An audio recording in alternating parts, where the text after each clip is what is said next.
everyone. Today we're going to make a model for T cell or T lymphocytes, which are part of the immune system. They are round, a little bit bumpy, and they have these protrusions sticking out of them called microvilli. I'm going to recreate this one that I made before, and it's based on a microscopic image that you can see on the right. So to begin, let's just again get rid of this cube, add a sphere, UV sphere, Shift A for adding a new object. And I'm going to quickly set up my camera too before I do anything else. So to set up the camera, I'm going to click on the camera. We go to View, lock. Let's lock camera to the view. Get the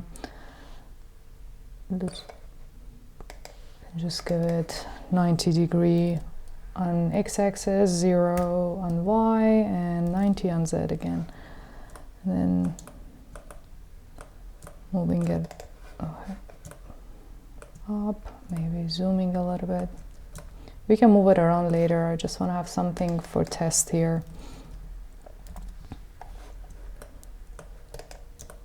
Okay. We're gonna go, our render engine, we're gonna go on circle. We can go to render view. If you wanna get more of this bounding box, basically, so because if you zoom in and out right now, it's not gonna change your bounding box. But if you wanna make that larger, go back to view, uncheck the camera to view box. Then use your mouse wheel or control plus and minus on your keyboard to zoom in a little bit, and then lock it again. Okay. Now we can get out of the camera view. Let's move the slide to closer to the object.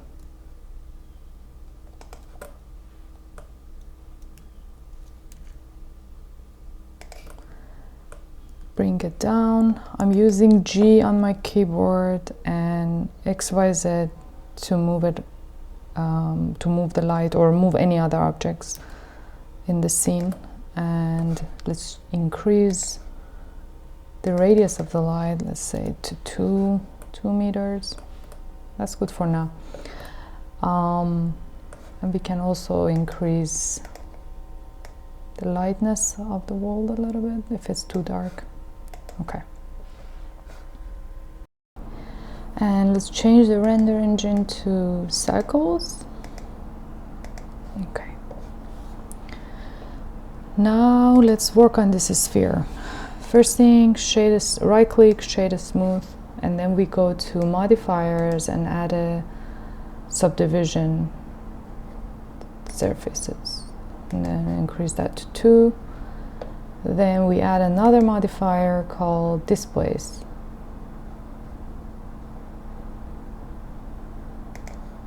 Create a new texture, and then we go to, actually let's decrease the strength of it to probably 0.2. Then go to texture tab, click here, and I like to pick Stucci. If you watched any of my previous tutorials, you know I love this one. And we can change the size of it here to make it more prominent or maybe more subtle. I think for the T cells, I kind of like it to be a bit intense. One thing I like to do is, I don't like this is like pixelated. Let's increase our subdivision surface, maybe to, yeah, it's going to be a bit taxing on the computer, but I like it better. Okay, so that's the basic body of the cell. Now we want to create those, what we call them, the macrovilli. Don't forget to save your your work. I just realized I haven't saved my file. To create the macrovilli, let's add a Bezier curve. It's inside the sphere, that's why we don't see it. Let's move it here, probably on this way so we can see it easier. You can get a top view of it, and let's edit it. Go to edit tab, to edit menu, object editing menu by pressing on tab. So we can see we have two vertices and it has two handles, so we can move it around. We probably want to add another one. So if we make sure both are selected and then right click and subdivide, so it adds another point in the middle. Let's move this a little bit like that. You can use G for moving it. I think I like to add and still add another one here. Alright, play with this until you get the shape that you like. You can use the one that I created before as a reference if you like. This is what I ended up with. Let's get out of this edit mode and go back to object mode. Next thing we need to do, we need to go to Bezier object data, the curve object data, go to geometry and add depth to this so it gets a bit of material to it. We also need to fill these caps and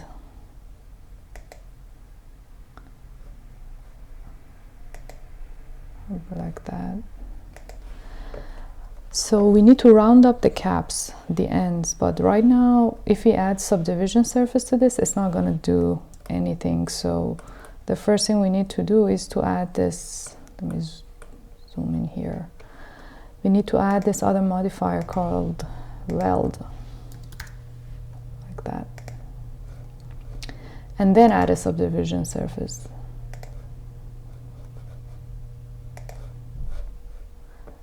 See, if you deactivate this one, you see the subdivision surface on its own cannot work on anything because there's no geometry, no mesh here. So we need that weld modifier to make it look rounder and smoother. And if you go back to the object data, to the curve data, and actually, where was the geometry? Lower the resolution here, you're gonna get a perfectly round ends on both.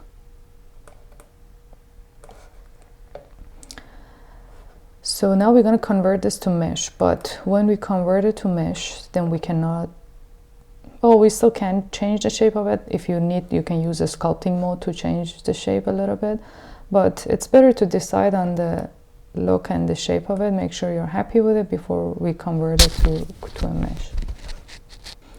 Another thing that would be nice to do is if we look at it next to this bigger sphere, because this thing is supposed to be sticking out of it, and see if the size and the depth of it is what, if you like that, and check that before making permanent changes to it.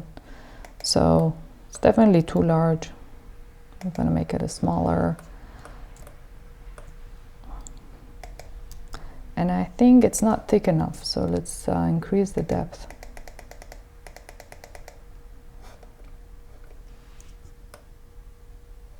Probably like that. Maybe it's too much. Okay, I think it's better now. Okay, one thing we can do is we can duplicate this and save a copy of it somewhere far, so it's not in the frame. And this one we can convert to a mesh and keep a copy of the original one as a curve, just in case that you need to go back to it later again. So convert to mesh. You can also rename it to Witty. Also, let's apply the scale and set origin to geometry. No. Now let's do materials. For the large one, for the largest sphere, I like to, let's go to shader editor. For that one, for the material, I just like to do a basic gray, like that, and increase the roughness a bit. But you can do anything that you like. If you like something shinier, you can decrease the roughness or change the color.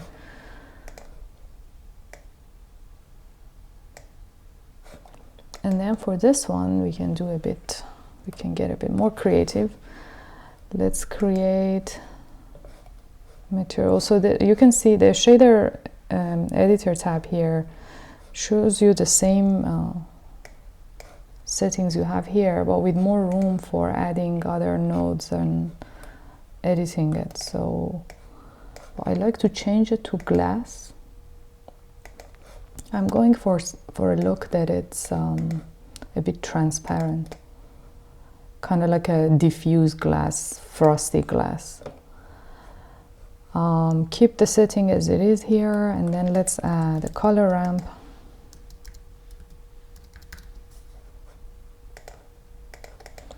A gradient texture.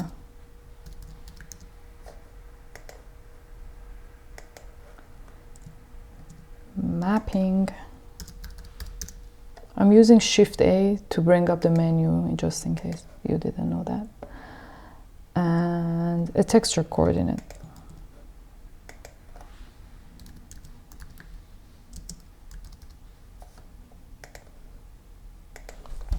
So connect generated to vector, vector to vector, color to factor, and color to color. Now I want to change the gradient color, this one to white. And this side to, pick your favorite color. I want to go for a light green, like that. And so you can see the gradient is now, I want to go from one end being white to the other one being green. So let's change here. You can go try normal, which is better. We can play with the gradient, or that's not a bad look, but let's try UV. That's better. And then move the white to somewhere in the middle or a little bit further down. I think I like it that way. Okay. Now for this microvillage to stick out of the surface of the main object, we need to use a particle system on this sphere. So select the sphere, go to Particle tab here, and create a new particle system. We're going to use a hair system. We've done it before for the mitosis tutorial. It's kind of similar.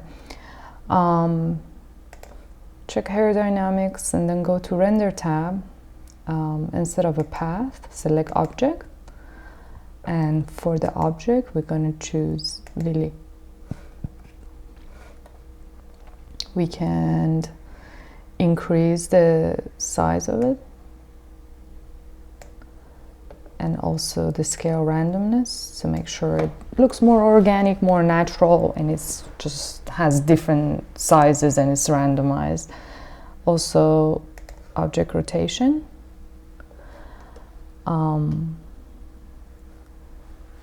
Now one thing we need to do is either increase the number of the hair system, or use children, which is kind of like propagating what you have. I'm not sure how to explain it, but you can see. So if you pick 20, whatever you choose, make sure your render amount is the same, so in the final rendered image it will look the same. It's a lot, so Let's decrease it to maybe 10.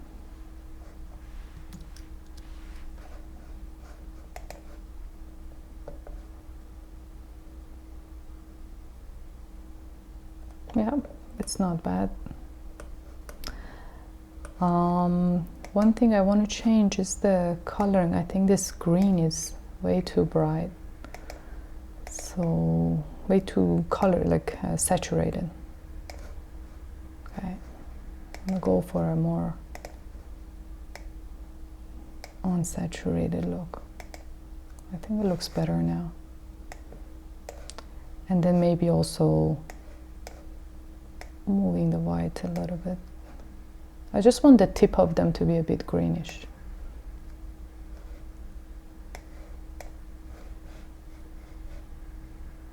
Okay, I increased the number of the hairs to 1500. One thing that bugs me a bit is that I don't like the look of the end of it, this part of it. See if we can, I'm going to try to see if I can make it look better in sculpting mode, but I'm going to turn off the particle system for now and then select this and go to sculpting mode.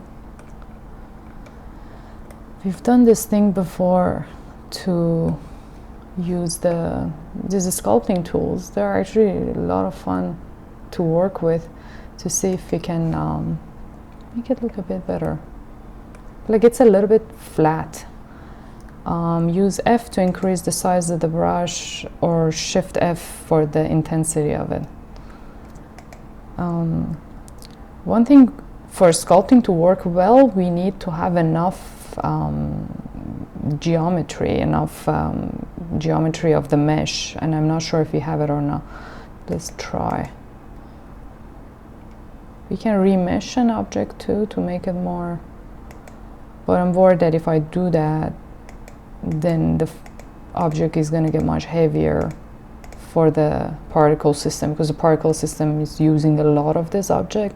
So you want your object in terms of the geometry and the mesh to be as light as possible and not really too heavy. So if the more we increase the subdivision surfaces or the mesh size, it's gonna make it heavier. So let's just try this.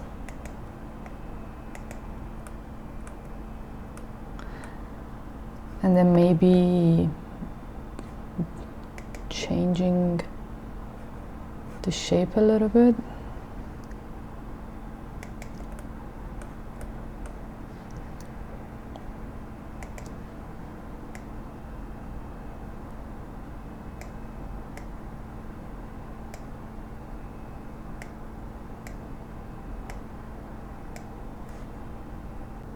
Okay, I changed that a little bit, play with it, and I think I like the look a bit better.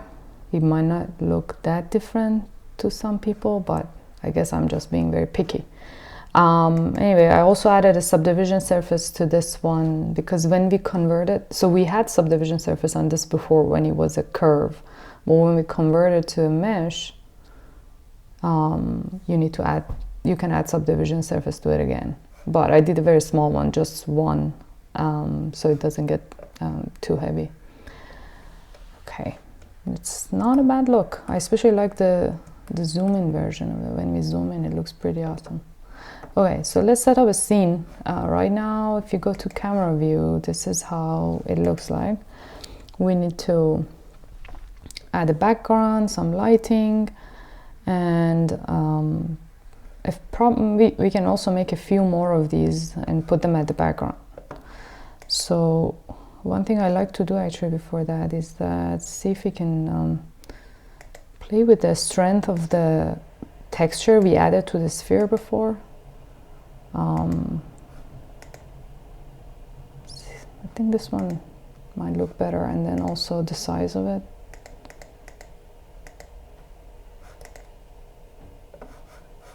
When you lower the number, it's gonna get a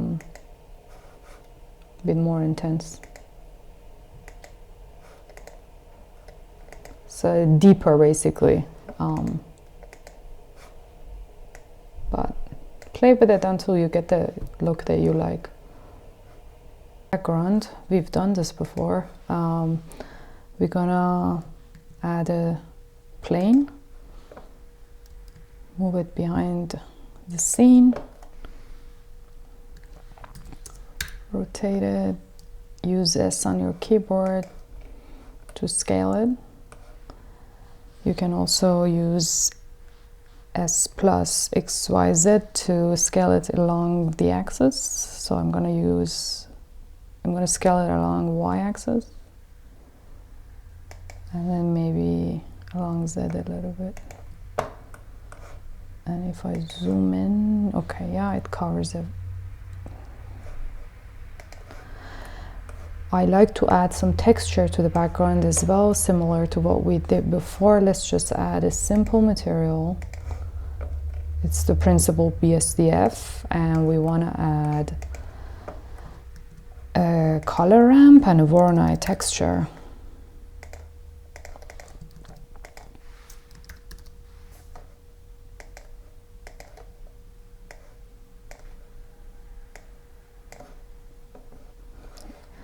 Make sure we scale it, apply the scale, okay, and now we can increase the size here. You can play with the dimension or with these other settings here, smooth, make them smoother. I kind of like it as it is, and I probably just do something like that, and then you can change the color as well. I might make this one a little bit lighter. You can add other colors if you like, something like that. Up to you. I think I'll probably leave it like this. And now let's add, I would like to duplicate this whole sphere and have a few more in the background, and then maybe get a, when I want to render it, like have a zoomed image like that, a zoomed version like this, and then maybe one or two at the background, and then blur them out. So let's duplicate using Shift D and then move it back. Probably make it smaller. And then one thing we can do, because this thing is going to be at the background and blurred out, we can decrease the number of particles so it renders faster and the file doesn't get too heavy. But if I change this particle system right now, it's going to change the first one as well. It applies to the first one. It's basically just changing the first one. So to avoid that, let's just duplicate this particle system. So now it's a new particle system, and then we can change it to the number to maybe 500. Did it change that one too? No, okay, yeah, the first one is not changing. Maybe even less, 300. And we can also decrease the scale a bit. Actually,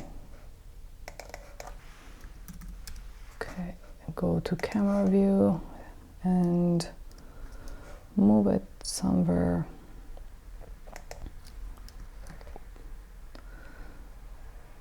There for now. One thing I want to do is to set the camera focus on the front one. First, let me move the light here so we can see better.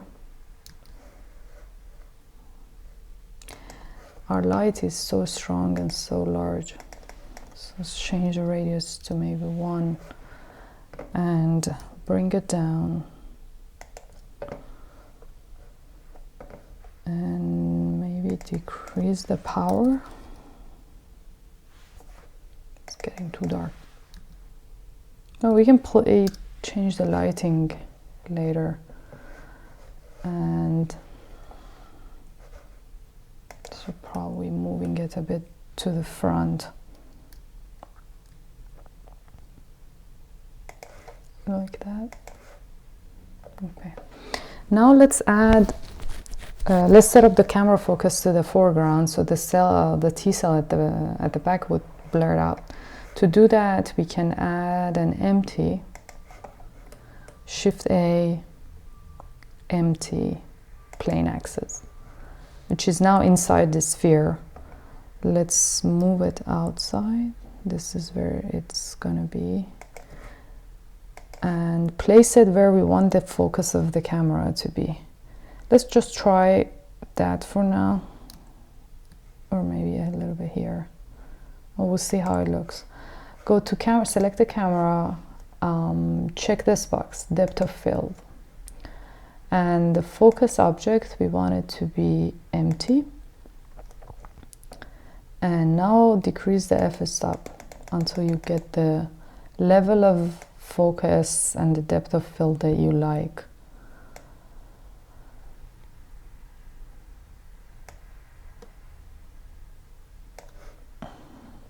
So you see the cell at the back is very blurred out, we can't see it much. 0.8. Okay. So that's how it would look like. Okay, so I duplicated this cell a bunch of times and placed it in different location and changed the size a little bit, and focusing on the one in the front to get a look like this. Now let's do lighting. I'm thinking of maybe changing the size of this light to a smaller size and then place a bunch of them in different locations in the image. We can also change the color of the light and see how it would look. And then we can also change the look of the color of the wall as well. So let's play a little bit and see what we can get. Okay, one thing I did was making the wall darker, actually going back to the darker color, and then I tried a bunch of different lights, but honestly I just like this one. It's simple and it's just one light, but I like the look. It's set at 500 and the radius is 0.7, and I slightly moved the color toward a bit of yellowish. One thing we can do, let's try to change the color of this villi a little bit, maybe. Here, if we click that, and I'm thinking maybe we can add a bit more color to the villi. If it happens, if we add something else in between. I think we still need to move the white here, and then maybe let's try a bit of purple.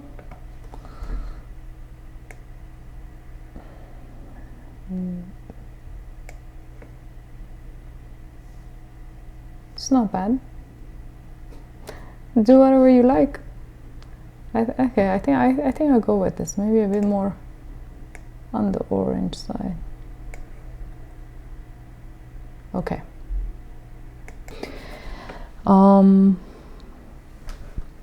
This is how it looks like.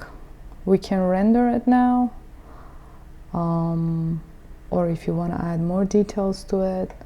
If you want to render it, this is the current resolution, which is, I think it's for the 16:9 ratio, but it's not going to be really high resolution, so you can change that, increase it, or change the person here, for example, 150 or 200. And then when you go to the render setup here, change for the rendering, it's set on 4000, which is a lot and it takes forever. Change that to 300, 350, and if you check denoise, the image is going to be very sharp and denoise. I like grainy images, so I always uncheck this. And then for the light path, again, changing it to 6 makes the rendering faster. I always say these things at the end of each tutorial just because if it just in case someone is this is the first tutorial they are watching, but okay. But before rendering, another thing we can do, which will be fun, and I always love to do that, is creating bokeh lights. So let's try that, although this file is already very heavy and things are moving slowly, but let's do it. Let's get out at the camera view and let's go to the viewport shading so it loads easier. Let's add an icosphere. So go to mesh, icosphere, move it to the side like that, scale it down, and let's add material to it. For the material, if you don't see the preview, click on that. Let's change it to emission and give it kind of like an orange glowy look.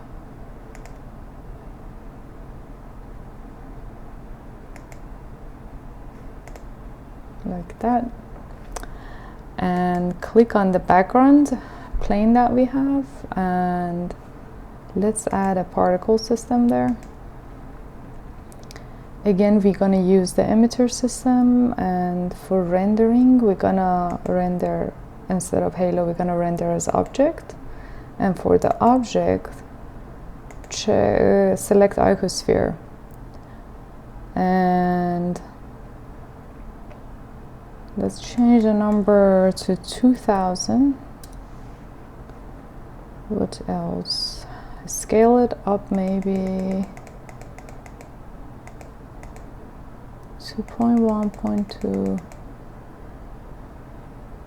Should maybe larger.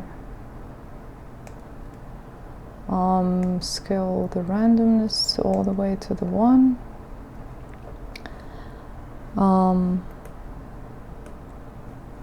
If we play the timeline here, if you don't see the timeline, click on this thing and here's your timeline.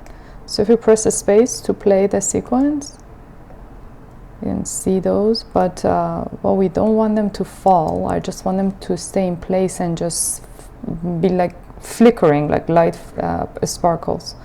Let's go back to the beginning. To do that, we need to change the physics of the particle system. So from Newtonian physics, we're going to change this to void. And let's play again. So you can see it's just this stays in place on the surface. I really like this.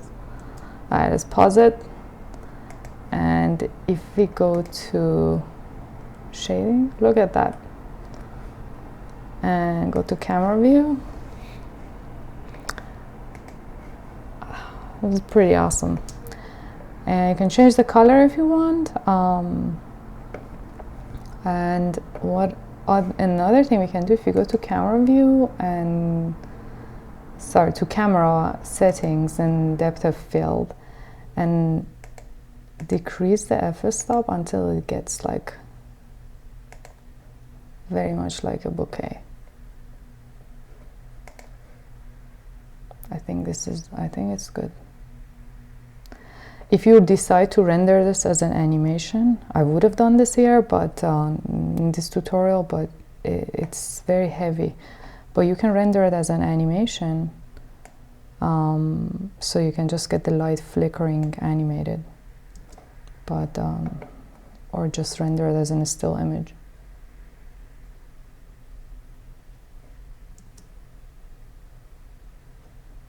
Okay, so for rendering, go to render image, and that's it. I hope you enjoyed it.